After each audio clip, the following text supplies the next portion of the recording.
Hello, my Bill 5000 Nation. How's everyone doing today? Hopefully, everyone's having a great day. If not, I hope it gets better from here. All right, we are back with another MrBallen video. This one is titled Top 3 Stories That Sound Fake But Are 100% Real, Part 13. This was actually suggested by a subscriber, so I'm really excited to get into it. So, let's go ahead and get into today's story. Go ahead, turn the lights down low, put on something comfy, cuddle up with someone special. Let's get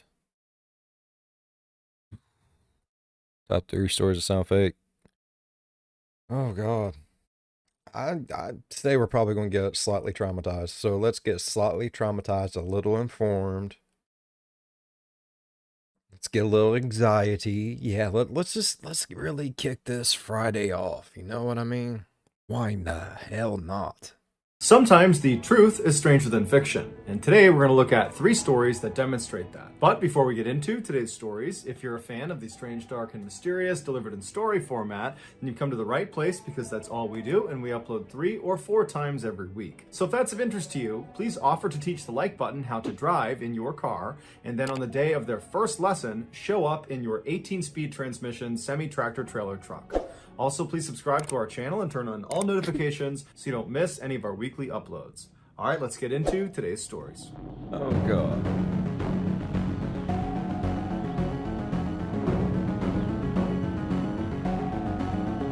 Mr. Ballen!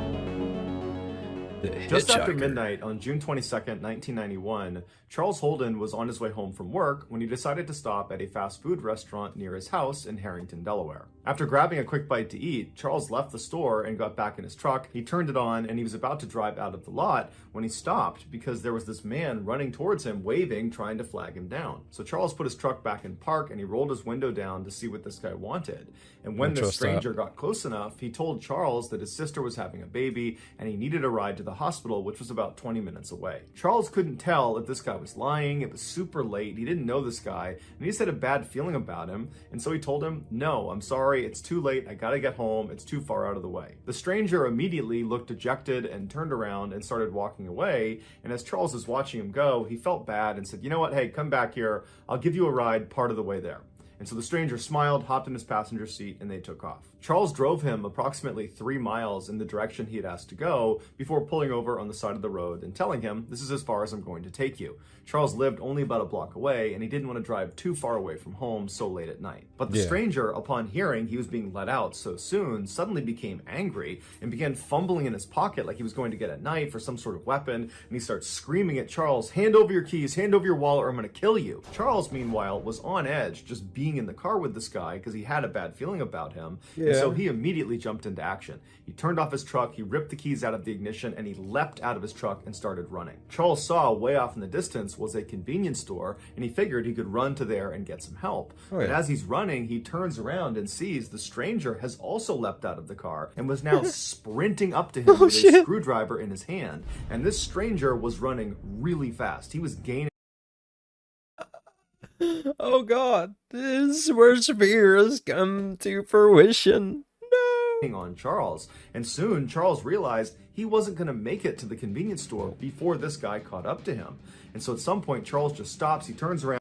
Was he run like a crackhead? And he puts his hands up and he says, "Was he a crackhead?" Okay, I'll give you a ride wherever you want to go, and then you can have my keys, my wallet, you can have anything you want." And so the stranger runs right up to Charles and he stops and he smiles because he's very pleased with this result. And he pokes him with the screwdriver and kind of gestures for him to go back to the truck. So Charles walks back to the truck with the Think that some bitch poking me with a screwdriver, I would bitch slapped him right in his fucking face. I ain't even gonna lie. Like, all you got's a screwdriver. I'm going to bitch slap you. I don't know if he knows master weaponry of the Phillips head or if he's got the Shaolin flathead monk style going down, but I'm not going to be scared of a screwdriver. I'm gonna kick him right in his dick. Stranger right behind him with the screwdriver, periodically poking him in the back. They finally get to the vehicle, and the stranger tells Charles to get in the car and then wait. But as soon as Charles sat down, he fired up his truck and sped off before the stranger could hop in the passenger side door. And so Charles is flying away from this guy. He looks in his rearview mirror, and he can see the guy is chasing after him with a screwdriver held over his head. But he sees. I love it. I fucking love it. bro. All right, bro. All right, bro. Let's get back in there. All right. I'm gonna get in that pasture so you don't drive away. I wouldn't think of it. Suck it! The stranger at some point just stops, turns around, and walks away. Charles was totally relieved that he had escaped this horrible encounter, and he was thinking about calling the police, but ultimately decided he wouldn't because it was his decision to allow some stranger to get in his car in the middle of the night. And so Charles kind of Yes, it was your decision to let a stranger get into your car in the middle of the night, but it was that stranger's decision to try to kill you. Okay, you should let the police know this just in case some other fucker like you was like, damn, I feel bad for this motherfucker. I'm going to give him a ride. Now they're dead because he learned from, dealing with you. You should have called the police. blamed himself for the whole ordeal. What Charles was concerned about, though, was where he had ditched the stranger was not far from his house, and he was worried if he just turned around and drove right back to his house, that this guy could recognize the truck and then follow him to his house, and then who knows what could happen. And so Charles decides he's just going to stay outside of town and drive around for a while to make sure this Hey, okay. I was in a similar situation. Not completely. I was in a similar situation. I'm gonna go ahead and tell you. Like, just go to Walmart, sit in the parking lot, turn everything off, lay down in the seat, and just take you a nappy. That's what I did. It worked. stranger is long gone by the time he comes back. So after about an hour of doing just that, driving around outside of town, Charles goes back into Harrington, Delaware, and he gets on his street, and he's shocked when he sees the stranger who had just tried to kill him is walking down the road right in front of him. But luckily, the stranger did not hear or see Charles pull onto his street, and so Charles immediately throws it in reverse and he gets out of there and he drives off. At this point, Charles decides he needs to tell police because he doesn't know if this I would have ran over the motherfucker with the truck. I hadn't seen. It was in my blind spot. the stranger actually knows him and that maybe he's targeting him and he's waiting for him at his property. Ooh. And so he calls Does he? Like, I mean, that is kind of weird. He's like a few blocks away from his house, and now he's just kind of like walking around his street. Does he know him? Oh, fuck. 911, and he tells the dispatcher about what had happened earlier and how this guy is now lurking around his property. And the dispatcher tells him they'll send an officer out to him. And so a few minutes later, an officer showed up at the payphone where Charles was, and they told Charles they would escort him back to his property. And if the stranger was still out in the area, they would arrest him. And so the two of them made their way back to Charles's property. They get there, the stranger's long gone, and then Charles goes into his house. Yeah. There's no sign of a break-in. There's no sign that anyone was near his property. And so Charles thanks the officer. He feels totally relieved. But before the officer leaves, he asks him if he wouldn't mind doing a quick sweep of his mother's property. She lived right behind Charles on the other side of some bushes. He told the officer her name was Dorothy. She was 70 years old and she lived alone. And he just wanted to make sure nothing happened to her. Oh, so no. The officer said, no problem, I'll go check in on her. So the officer leaves Charles and goes. No, okay, no, come on now, MrBallen. I know how you work, bud. You're not going to bring her into the story unless she plays a very intricate part.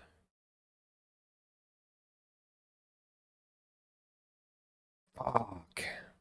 Goes across his backyard, through those bushes, into Dorothy's backyard, and right away he can see the back window on the back door has been smashed, and the door itself is slightly ajar. And so the officer draws their pistol, and they go up and they enter the house, and they look inside, they're yelling for Dorothy, but there's no answer. It's totally dark in the house, it's totally silent. And so after searching the first floor and finding nothing, they make their way up the flight of stairs, and they find blood at the top of the landing. And they follow this trail of blood, and it brings them into one of the bedrooms where a woman is sprawled out on a bed. It was Dorothy. She had been stabbed to death. It would turn out, after Charles had ditched the stranger and sped off without him, the stranger, whose name was Gilbert Cannon, began looking for a place to sleep, and the house he ultimately selected just happened to be Charles's mother's house. After Gilbert broke in through her back door, he saw Dorothy coming down the steps to confront him, and because he was worried she'd be able to identify him, he attacked her with a screwdriver. Gilbert would later tell police that the attack on Charles was completely random. He was just at this fast food restaurant, he saw Charles get into his truck, and he thought to himself, if I can get in that guy's truck, I bet I can rob him. And then after this failed robbery, when Gilbert is out looking for a place to sleep and he breaks into this house and this woman comes down the stairs that he attacks and kills, he has no idea that this woman, Dorothy, is Charles's mother. The entire night was one big horrible coincidence. Gilbert would plead guilty to the murder and would be sentenced to life in prison without the possibility of parole. That's fucking crazy. Oh my God. So this was all just by happenstance. Like there was no rhyme or reasoning behind it. He just seemed like maybe potentially an easy mark. He's going to be in his truck. He ain't going to try to get out of his truck. I'm going to get him. I'm going to get him. I'm going to get his money. Yeah. And then it all goes to shit. And just so happens where, like the guy said, you know, he was only a few blocks away from his house whenever he let him out. He didn't want him to actually. And just so happens he goes into his mom's house. That's crazy. And that poor lady, she had to die because he wanted a place to take a nappy poo. What kind of shit is that? The bully. In 1949, 15-year-old problem child Ken Rex McElroy dropped out of school and moved to a tiny farming town called Skidmore, Missouri. There, he began his life of crime, which consisted primarily... We've heard this on another video.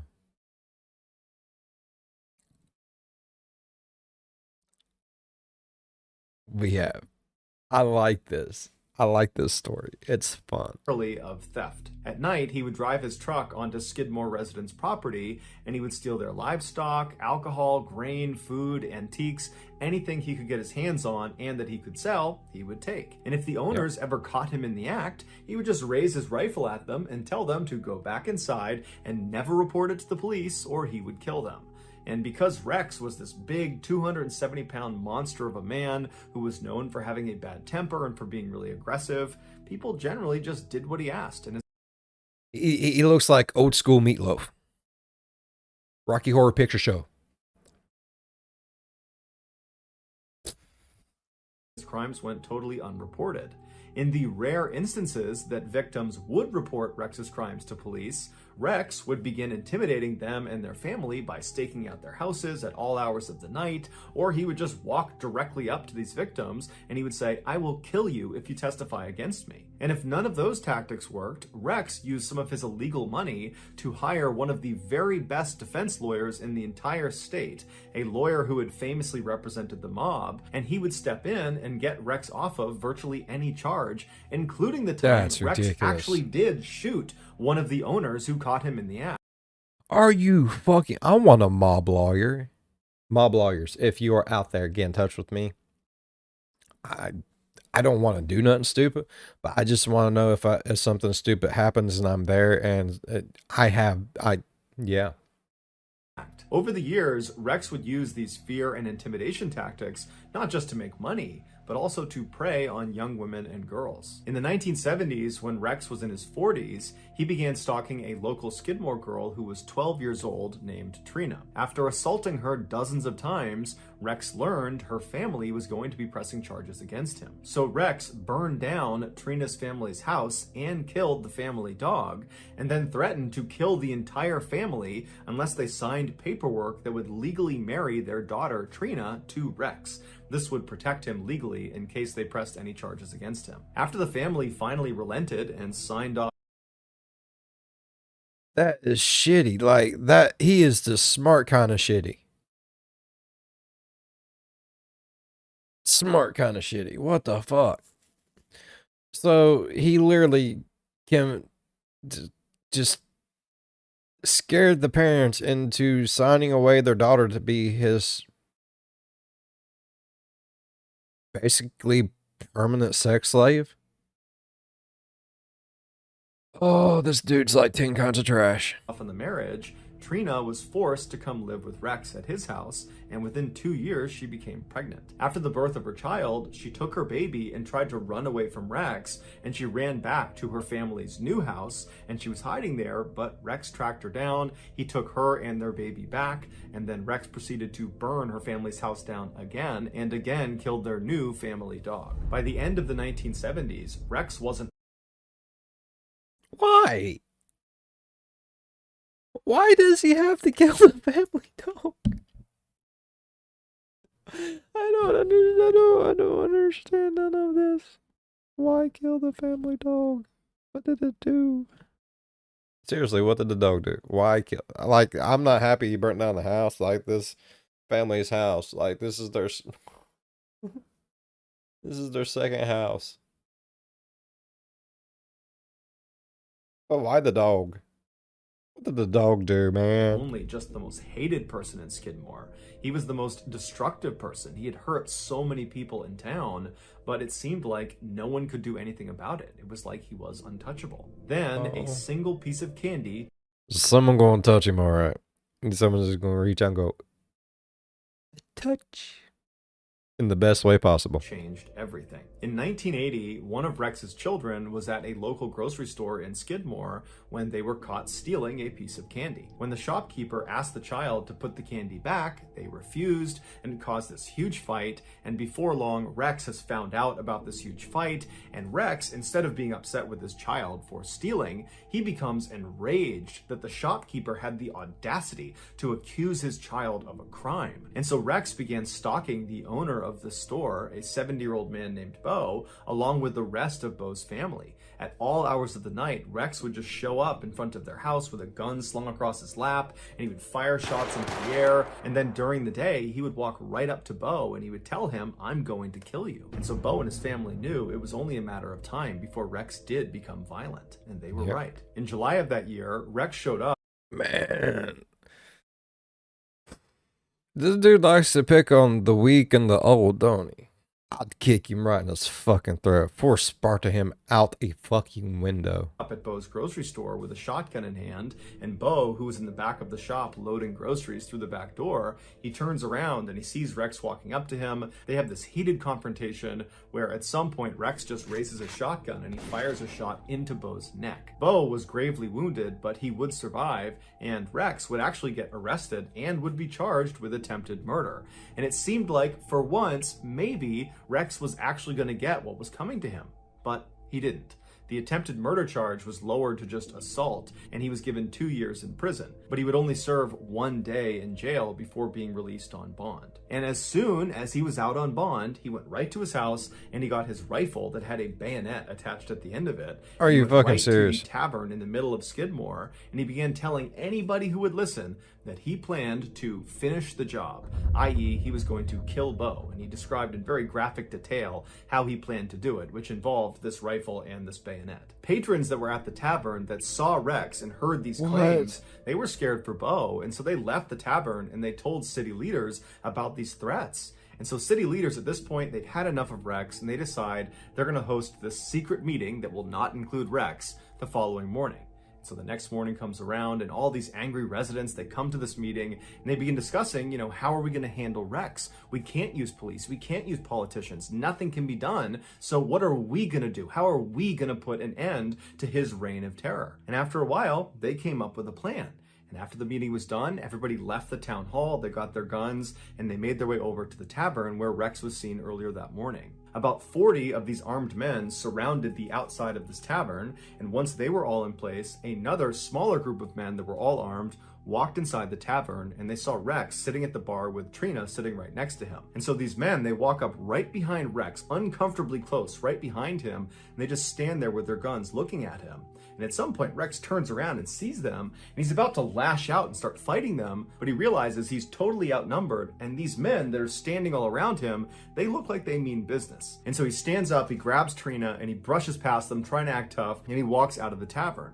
When he gets outside, he's taken aback at this additional group of armed men, which is much larger, who are all standing there just looking in at him. And so Rex at this point becomes visibly frightened, but he grabs Trina and he calmly walks out to his truck, which is parked a little ways out in front of the tavern. He gets in the driver's side, she hops in the passenger side, and Rex lights a cigarette up, he turns on his truck, and he's about to try to drive away when a gunshot rings out, and Rex immediately slumps forward onto his wheel. One of the Skidmore residents runs up to the truck, they open opened up the passenger side and they grabbed Trina, who was unhurt, pulled her out, and rushed her to safety. Once she was clear, the other residents with their guns just moved in on the truck, and for 20 seconds they opened fire on Rex. After the shooting was over, nobody called an ambulance. Everyone just stood there and watched as the town bully died. In all, there were 46 witnesses that were there when Rex was murdered, but they all said they had either not seen the shooting or they didn't know who the shooter was. And despite a lengthy federal investigation, none of the witnesses ever changed their stories. And so as a result, no one was ever charged with Rex's murder. Years later, a Skidmore resident, when asked what happened here, they just said that man needed a killing. Well, shucky darn. Well, what happened here? Sometimes you just need a good cry. Sometimes you need a good laugh. That man, he needed a good old killing. Bless his heart.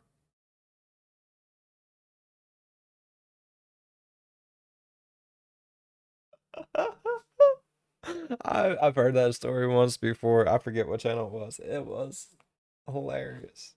Like, did he think that they would just eventually was just gonna get bored and be like, let's just make him mayor. Fuck it. No, eventually someone's gonna get tired of your shit and they're gonna be like, look, nothing's gonna stop it. We're gonna have to stop it ourselves. Let's put it down. 81 minutes. Oh fuck. Is this like 172 minutes?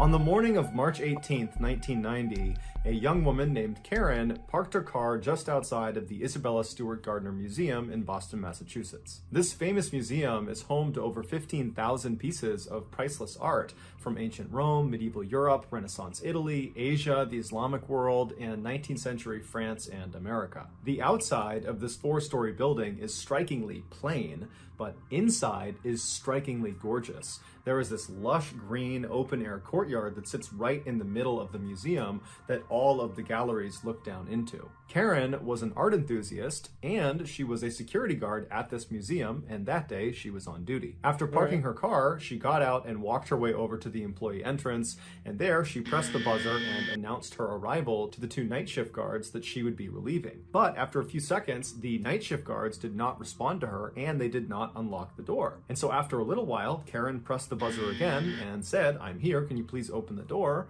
But again, the guards that were on duty did not respond back to her, and the door did not open. This was highly unusual, so Karen left the door, found a payphone, and called the chief of security for the museum, who lived out in town, and told him she couldn't get in the building. And so about 10 minutes later, the chief of security shows up, and he takes Karen, and he walks her around to the other side of the building. He leads her up an outdoor flight of stairs to another entrance to the museum. He pulls out a big ring of keys, he finds the right one, and he opens the door. The entrance they were going through placed them in this dark hallway that stretched out straight in front of them, and then at the very end of the hallway on the right was this very brightly lit room that the door was wide open to, and that was the security office where the guards were supposed to be. And so Karen and the chief, they begin walking down this hallway expecting to get to the end of it and look inside this room and see these guards and get an explanation for why they didn't buzz Karen in the first place. But when they reach the end of the hallway and they look in this office, there's nobody inside of there. And now that they were up close, they could see the door leading into the security office had been smashed open. In fact, the doorknob to this door had been smashed off and was laying on the ground. And then next to it, right in front of them, was this metal crowbar. And then above them, the one camera that would have seen whatever had happened in the hallway, it had been turned around and was facing the wall. So Karen and the chief, they know they've stumbled on something that's probably really bad. They don't know what it is. They don't. It's time to get Columbo up in this bitch. Hell yeah, bro. That's what I'm talking about. Let's do it. Know if there's still people inside the museum. They don't know where the guards are. So the chief just grabs the crowbar for protection, and he and Karen run into the office and they call police. Although they didn't know it yet, Karen and the chief had just discovered one of the most famous crimes in history. The night before, 23-year-old security guard Rick Abath trudged his way down the walkway towards the employee entrance of the museum. He and another young man named Randy were scheduled to work the overnight shift that night. Rick hated his job at the museum because it was incredibly boring, but Rick didn't really have many other employment opportunities to choose from. He was a guy that had dropped out of music school and spent most of his time smoking marijuana, drinking beer, and playing in his friend's rock band. And so he just kept this job that he hated. Once Rick got inside the museum, he walked over to the office where he found his partner that night, Randy, was already sitting behind the desk. After chatting with him for a few minutes, Rick said he would do the first set of security rounds, and so he grabbed a walkie-talkie and a flashlight and he headed out to the exhibit halls. Almost immediately, a fire alarm went off. Rick went to the area where it was going off and he investigated and did not see a fire, and so he just turned the alarm off. The building was very old, and it wasn't uncommon for their electronics to fail or glitch. And so after this, Rick didn't think much of it. He continued doing his security rounds, and after about 30 more minutes of that, he made his way back down to the security office where he traded places with Randy. Rick took the seat behind the desk, and Randy took the walkie-talkie and flashlight and headed out into the exhibits. About 30 minutes later, while Randy was still doing his security rounds... I mean, it sounds like a basic overnight security watch on anything. Like I did at the MrBallen plant for a little bit, and basically all you do, there was like 4 of us, and someone's continuously walking through all the buildings. Rick had his head down on the desk when he heard the sound of the buzzer coming from one of the outside doors. He lifted his head up and he looked at the screen that was connected to the camera, looking down at whoever was outside at this door, and he saw there were 2 police officers standing right outside the door. And so he reached over and he pressed the intercom button and he said, "Hey, can I help you?" And the officers said they were there responding to a disturbance call. Can they come inside? Now, Rick didn't know what this was about. He assumed it must have to do with maybe the fire alarm that had gone off earlier, or maybe somebody outside had seen someone trying to break in and they had called it in. But either way, he felt like it was important enough that he should let them in, even though it was against protocol to allow anyone into the museum after hours, including police. And so the 2 officers, they come through the doors and they wind up in the hallway right outside of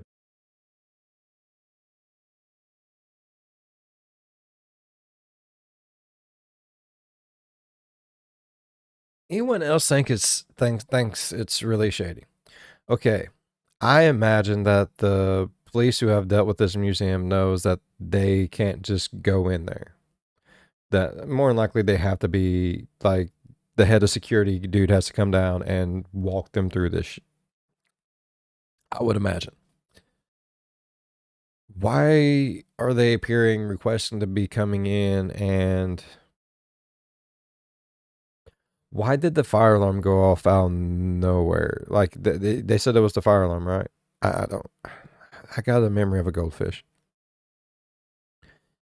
But either way, the alarm went off, and it just all sounds very coincidental, you know. Like just so happens. I watched Ocean's 11. I've watched things. I know shit. The security office, and there's a window into the security office, so both the officers and Rick can see each other.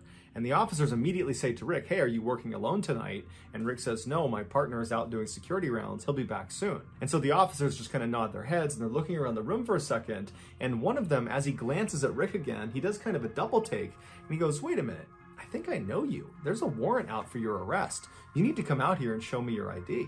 And so Rick is caught completely off guard, but he just kind of instinctively does what he's told because it's a police officer. And so Rick stands up, he walks out of the office, he goes out into the hallway, and as he's about to present his ID to the inquiring officer, the officer just grabs him, pushes him up against the wall, and handcuffs him. And so before Rick can say anything, Randy, his partner, comes back from doing his security rounds. He walks into the hall and has no idea what's going on. The other officer, the one that had not handcuffed Rick, grabs Randy and does the same thing, presses him up against the wall and handcuffs him. And so as Randy and Rick are standing there up against the wall with their hands behind their back, they're looking at each other, they're looking around thinking, what's going on here? And at some point, Randy just blurts out, "Why are we being arrested?" And that's when one of the officers just says, "Oh, you're not being arrested. You're being robbed." Rick and Randy were led by the imposter cops down into the basement of this building where they were bound and gagged with duct tape. And then these 2 thieves proceeded to spend the next 81 minutes walking all around the museum, ultimately stealing 13 pieces of art before destroying the security footage and then fleeing the building. Rick and Randy were discovered unhurt later that. Are you fucking serious? That was an that was an inside job. That was an inside job. I'm telling you right here, right now, that was an inside job. Morning by police, still tied up in the basement. Despite dozens of suspects, numerous viable theories, and a massive monetary reward, these 2 art thieves were never caught and remain at large today. As for the 13 pieces of stolen art, one of which includes the extremely rare Rembrandt painting called The Storm on the Sea of Galilee, which is his only seascape in existence, they are still unaccounted for. and combined, they are worth a staggering $500 million. So that's going to do it, guys. If you found the secret in today's That's a good bit of money, bro. That's a chunk of change. That's some heft.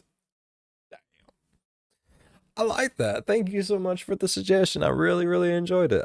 Oh, those stories were good. I really enjoyed them. Oh, I can't believe it. I thought, okay, I thought it was going to be something like that, but I thought like the cops was going to be in it with someone, like one of the security guards. That's why the alarm went off out of nowhere. And now it's this person's turn to go through and start doing his rounds, and now the dude that's not a part of it is out there and he's gonna go through all the shit. They're gonna do this and the other, they're gonna put the other guy through it a little bit. It had to be something like that. It had to be something like that. Oh my god. I really enjoyed today's story. If you enjoyed today's story, think about leaving a thumbs up. Go down there and hit that like button around. And if you're a fan of the spooky, scary, strange, strange, think about subscribing. As always, be good to one another. I'll see you in the next one. Bye bye. No, I wouldn't have had nothing to do with none of those. I don't know that last one, that robbery thing. That's like some Red Notice. Oh my god, was one of them Ryan Reynolds?